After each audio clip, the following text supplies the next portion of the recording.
También se trata de aceptar los límites. Si el otro no está para trabajar, no puedes obligarle. Y además, ¿por qué esforzarse en trabajar con quien no quiere si hay otros muchos que sí están dispuestos? Esto opina Francisco Peñarrubia en su libro Terapia Gestal, la vía del vacío fértil, refiriéndose a la relación terapeuta-paciente. Así es. Al principio de la experiencia como terapeuta, es muy frustrante encontrarte en situaciones en que un paciente decide dejar el proceso terapéutico. ¿Por qué? ¿Por qué? Pero ahora que empezabas a aflojar las corazas y empiezas a estar preparado para un trabajo en mayor profundidad, ¿por qué? Y sí, es habitual encontrarnos en esta situación.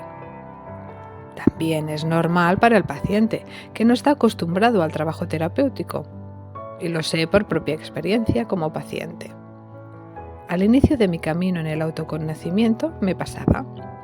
A la que me sentía un poco mejor o empezaba a vislumbrar alguna pista de por dónde tenía que ponerme a trabajar en mejorar mi calidad de vida, creía que ya no necesitaba seguir con el proceso acompañada del terapeuta.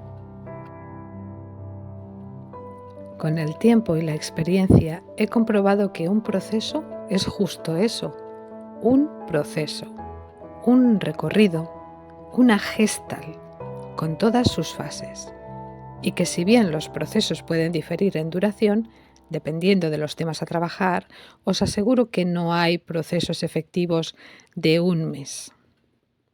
Podemos ir poniendo parches, pero la sanación profunda requiere de tiempo y disposición. Necesitamos confiar en el proceso, en el terapeuta y en nosotros mismos.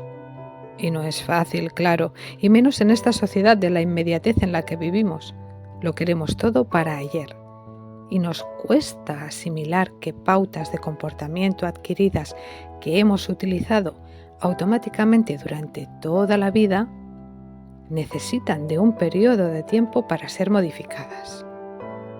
Eso es una cosa, pero necesito tiempo para poder reprogramar mi organismo cuando se presente una situación en la que anteriormente se me había activado ese mecanismo y así pues poder poner en práctica mi nueva manera de funcionar. Y eso no lo conseguimos a la primera de cambio, ¿verdad? Necesitamos tiempo, confianza en nosotros mismos, en el proceso y mucha paciencia. Y una mirada amorosa hacia nosotros, ya que lo hacemos tan bien como podemos. Es vital ser consciente de no tener prisa. Si nos apresuramos, nos pasa como cuando éramos pequeños y al caernos con la bici, por ejemplo, nos salía una costra en la rodilla. Y si nos la arrancábamos antes de tiempo, ¿os acordáis? La herida estaba tan tiernita que necesitaba volver a hacer otra costra. Solo si se caía sola, finalmente en la rodilla nos quedaba la marca de la piel rosadita, pero ya lista para nuevas aventuras. Y no es fácil, claro, pero ya vemos que para sanar es imposible saltarnos los momentos de dolor, incomodidad y dificultad que es seguro van a surgir si decidimos emprender el camino de la sanación. Pasa como con la costra. Nadie nos obliga a realizar ese viaje, esa inversión en nuestra salud, por supuesto. Y lo podemos intentar tantas veces como lo necesitemos. También hasta encontrar al terapeuta y en la terapia con los que nos sintamos más cómodos.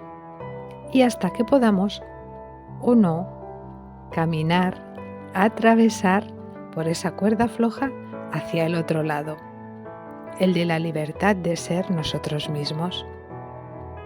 Así pues, como terapeuta, voy a continuar esforzándome en acompañar a aquellos que estáis dispuestos. ¿Empezamos?